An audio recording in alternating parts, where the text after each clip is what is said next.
안녕하세요. 이제 어린이집 다니는 아이 하나를 둔 30대 여성입니다. 친정어머니의 도움을 받아 아이 키워가며 장사해서 돈 벌고 그렇게 살아요.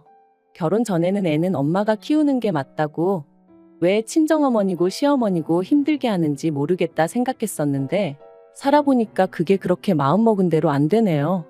그러니까 사람이 겪어보기 전에 함부로 말을 하는 게 아닌가 봐요.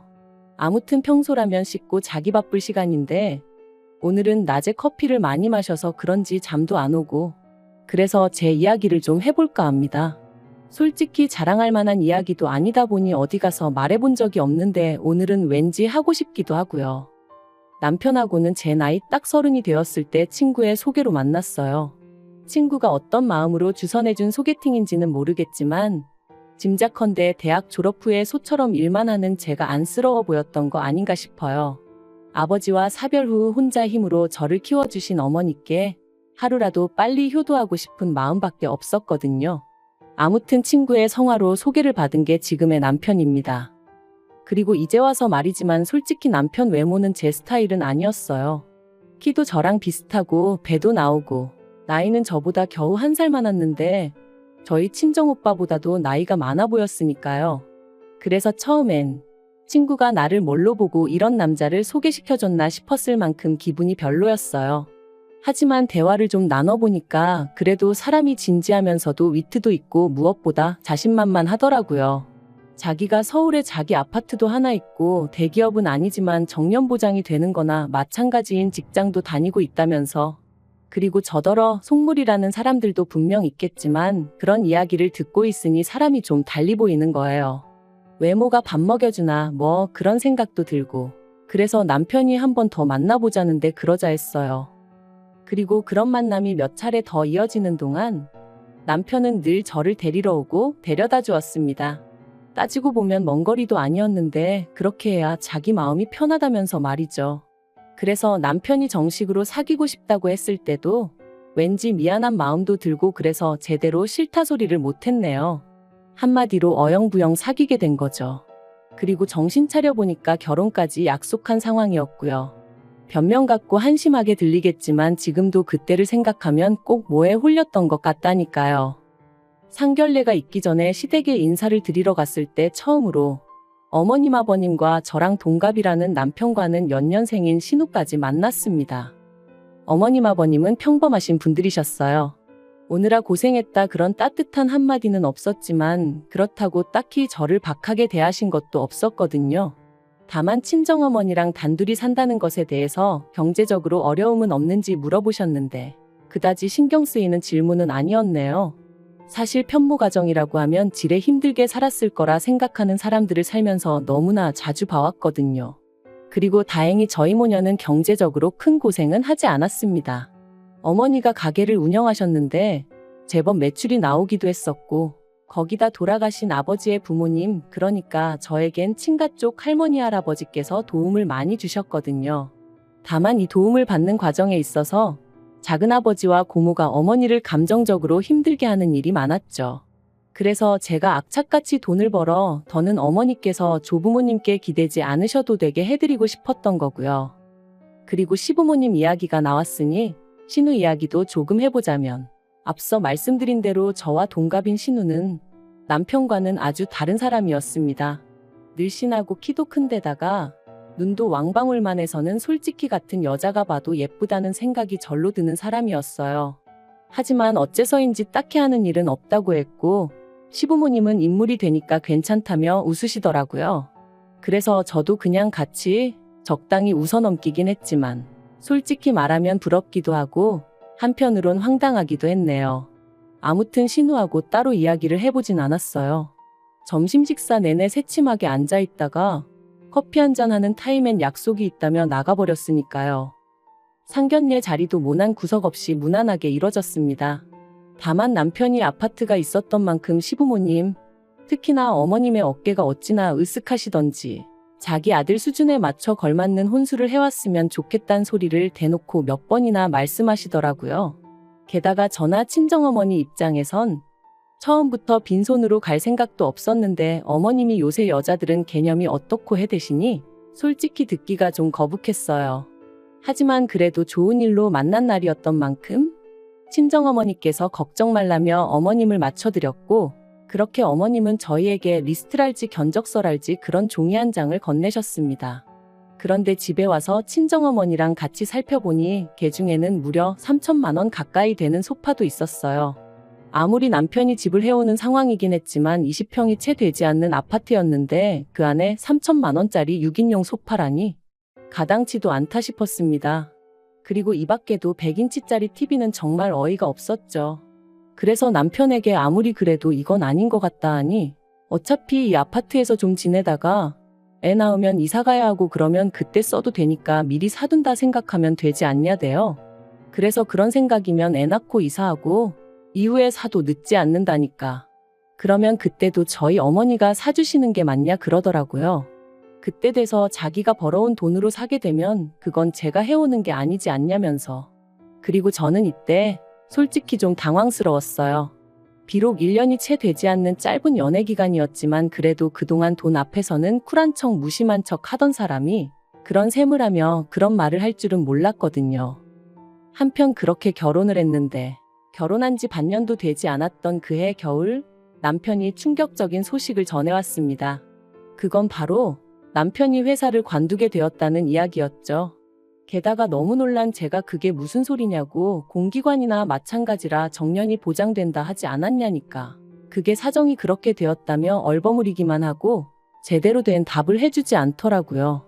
그리고 그제서야 저는 남편이 다닌다는 회사에 대해서 알아보기 시작했고 정말 꿈에도 생각하지 못한 사실을 알게 되었습니다. 남편은 매년 계약을 갱신해야 했던 상황으로 정년 보장 같은 건 애시당초 말도 안 되는 얘기였다는 걸요. 뿐만 아니라 어떻게 이런 터무니없는 거짓말을 한 거냐고 남편에게 따졌더니 남편이 한다는 말은 더 가관이었어요. 저한테 잘 보이고 싶은 마음에 해버린 선의의 거짓말이었다면서 저는 뭐 살면서 거짓말 한 적이 한 번도 없냐고 따져댔거든요. 남편에게 너무나 큰 배신감을 느꼈고 실망감이 이만저만이 아니었습니다. 그래서 저는 며칠의 고민 끝에 이 관계를 끝내겠다는 결심을 내렸죠. 하지만 운명의 장난이라고 해야 할지 남편에게 이혼 통보를 하려던 바로 그날 저는 제가 임신을 했다는 걸 알게 됐네요. 남편 일로 받게 된 스트레스 때문인지 컨디션이 영 좋지 않아 병원에 가려니까 회사 동료가 혹시 모르니 임신 테스트부터 해보라며 조언을 해줬거든요. 불타는 신혼이지 않냐면서 말이죠. 그리고 설마 싶었던 검사 결과는 2줄이었어요. 솔직히 지금도 아이에게 미안한 말이지만 그때 임신 소식을 확인하곤 기쁨보다는 당혹스러움이 컸습니다. 이혼을 결심한 마당의 아이라니 말 그대로 눈앞이 깜깜해진 기분이었죠. 결국 아이도 있고 남편도 남편대로 뒤늦게나마 미안하다 해오면서 이혼 이야기는 흐지부지 되었어요. 그리고 이후로는 출산 직전까지 일하고 첫돌까지 제 손으로 직접 아이를 키웠습니다. 그런데 육아휴직 끝나고 회사에 복귀했더니 제 자리는 이미 다른 사람이 차지하고 있었고 저는 터무니없는 곳으로 발령이 나대요.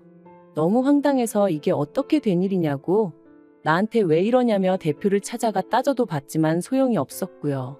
회사 일이라는 게 그때그때 상황에 따라 팀도 바뀔 수 있고 하던 일을 넘겨받을 수도 넘겨줘야 할 때도 있는 거라며 오히려 저를 아마추어 취급을 해대더라니까요.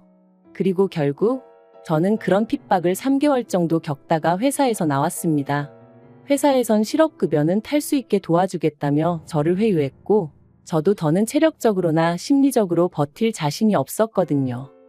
하지만 회사를 관두면 나아질 줄 알았던 제 상황은 오히려 점점 더 나빠져만 갔습니다. 남들은 눈에 넣어도 아프지 않을 아이라고 표현하던데 저는 아이를 보고 있으면 어찌나 불안해지던지 그때의 저를 생각하면 정말 반쯤은 정신이 나가 있었던 것 같기도 해요. 그리고 결국 그런 제 꼴을 보다 못한 친정어머니께서 그러지 말고 저더러 어머님한테 한번 부탁을 해보라셨습니다. 당시 친정어머니는 가게 운영으로 외손자인 저희 아이를 봐줄 겨를이 없으셨지만 어머님은 이따금씩 취미생활로 장구를 치러 가시는 것 말고는 크게 바쁜 일이 없으셨거든요. 그러니 그런 어머님께 아이를 맡기고 저더러 무슨 일이라도 해보라는 말씀이셨죠. 하지만 사실 친정어머니께는 진작 말씀드리지 않아서 그렇지 저라고 왜 그 생각을 안 해봤겠어요. 회사를 관두는 건 정말 내키지 않아서 아닌 게 아니라 몇 번이나 부탁드려 봤었는걸요. 매달리다시피 사정도 해봤고요. 그런데 어머님은 다 늙어서 내가 왜 그런 고생을 해야 하냐 하며 거절하셨습니다. 애는 엄마가 직접 키워야 한다면서 말이죠. 그리고 이 모든 상황을 알게 되신 친정어머니께서는 그럼 당신이 아이를 봐주겠다 하셨습니다. 다만 장사 잘 되는 가게를 정리하긴 아까우니 저더러 가게에 나가서 당신 대신 일을 하라셨죠. 친정어머니가 어떻게든 저를 도와주고자 하신 말씀인 걸 알았기에 알겠다 했습니다. 그런데 그때는 이 결정이 제 인생에 두고두고 영향을 끼치게 될 줄은 정말 몰랐네요. 얼떨결에 도맡게 된 가게 일은 생각보다 제 적성에 잘 맞았고 저는 회사 생활에서는 느끼지 못했던 자유와 성취감을 느낄 수 있었어요. 그리고 1년 정도 지났을 땐 친정어머니가 저에게 전적으로 맡겨주셨기 때문에 여러 가지 시스템을 도입해 볼 수 있었고 그러면서 수익은 더 좋아졌죠. 그러자 아이를 친정에 맡기고 겉으로 돈다며 못마땅해 하던 어머님도 더는 싫은 소리를 하지 않으셨습니다. 그도 그럴 것이 그렇게 번 돈으로 어머님한테도 잘해드렸거든요. 솔직히 아이 봐달라는 부탁을 매몰차게 거절하셨던 걸 생각하면 그러고 싶은 마음이 싹 사라지기도 여러 번이었지만 어쨌든 결과적으로는 일이 잘 풀렸으니 과거는 묻어두려는 마음이었어요. 그리고 그렇게 가게를 운영한 지 3년째 되던 해 저는 정식으로 친정어머니에게서 가게를 인수하기로 마음을 먹었습니다. 친정어머니에게는 평생 일구신 자산이나 다름이 없었고 그걸 제가 시쳇말로 날로 받고 싶지는 않았거든요.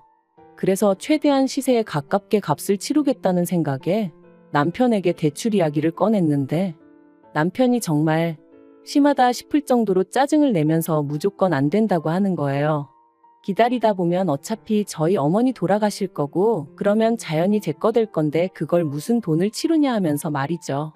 그리고 그 말에 마음이 팍 상해버린 제가 무슨 말을 그렇게 하냐고 따지니 남편이 또다시 목소리를 높이며 아파트 담보로 대출받아서 친정으로 자기 돈을 빼돌리려는 심산이냐 어쩌냐 하는데 정말 기도 안 차더라고요. 그리고 다짜고짜 큰 소리를 내는 남편을 보고 있으니 갑자기 남편이 회사에서 잘렸던 그날이 떠오르면서 뭔가 쎄한 기분이 들었던 거죠. 그래서 저도 지금 돌이켜보면 어쩌다 그런 생각까지 하게 된 건지 모르겠는데 등기부등본을 떼서 아파트 명의를 확인해 봤어요. 그리고 그 명의는 충격적이게도 남편이 아닌 어머님 이름으로 되어 있었습니다. 아파트를 담보로 대출도 있는 대로 받아진 상황이었고요. 저는 남편에게 등기부등본을 집어던지며 설명해보라 소리를 질렀습니다. 그러자 남편은 놀라거나 미안해하는 대신 저더러 이제 남편 뒷조사까지 하냐며 악을 썼죠. 그리고 그때부터 정말 소위 진흙탕 싸움이 따로 없었습니다. 남편은 저더러 집 명의가 누구로 되어 있는 게 무슨 상관이냐, 그렇다고 네가 집세를 한번 내기를 했냐 뭐 했냐 해댔고 그렇다고 대출을 저더러 갚으라고 한 것도 아닌데 뭐가 문제냐며 저를 이상한 사람으로 몰아갔거든요. 하지만 저는 다른 걸 떠나서 남편이 또 저를 속였다는 사실이 너무나 충격적이었습니다.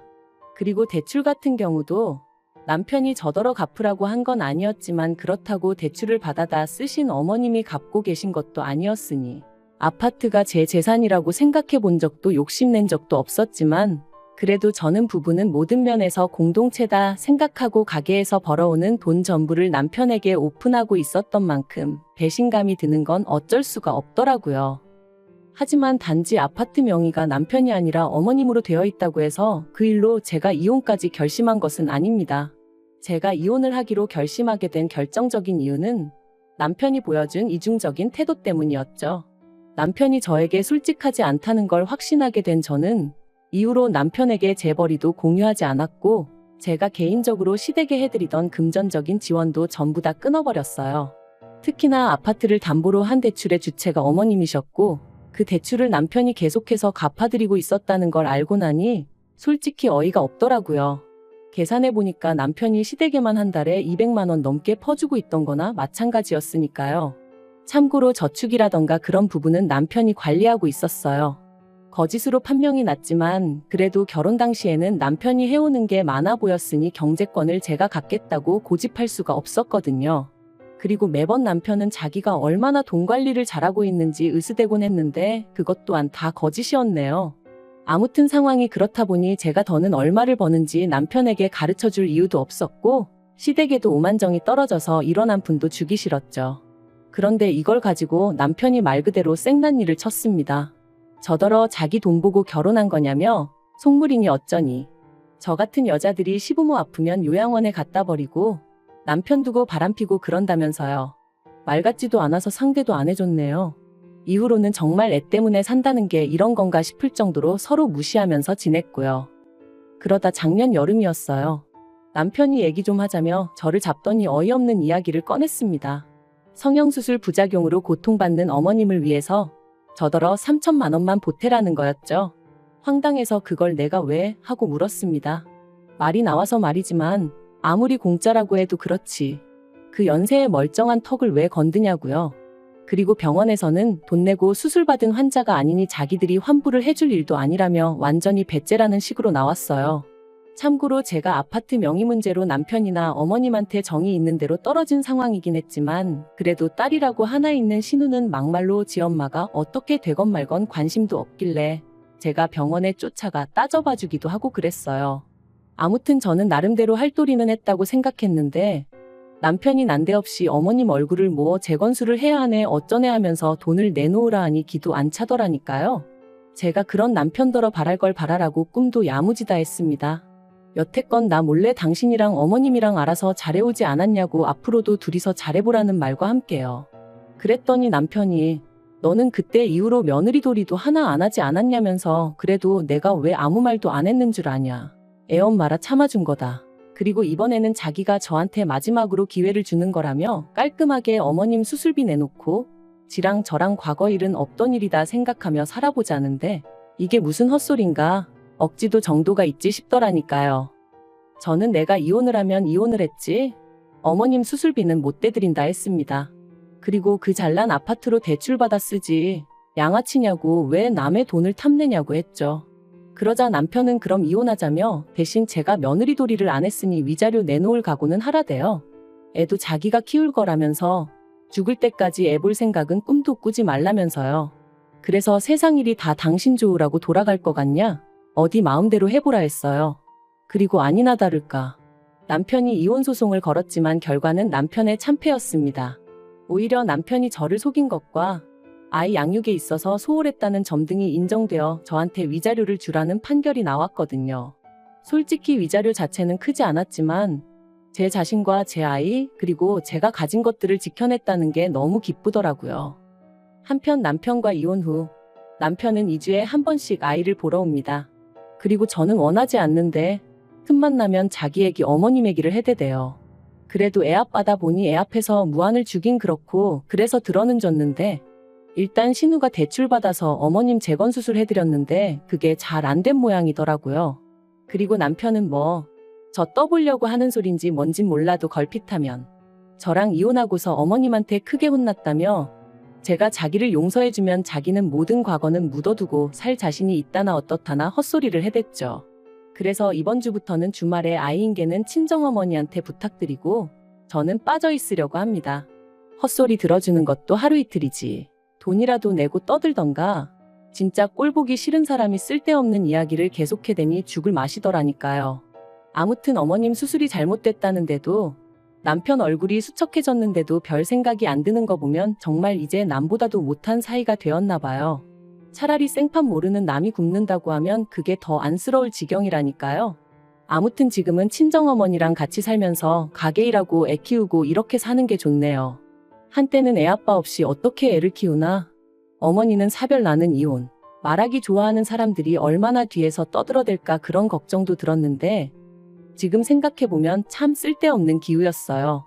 남들이 보는 시선이 어떻건 간에 지금의 행복이 계속해서 이어질 수 있도록 제자리에서 하루하루 최선을 다해 살아가려고 합니다.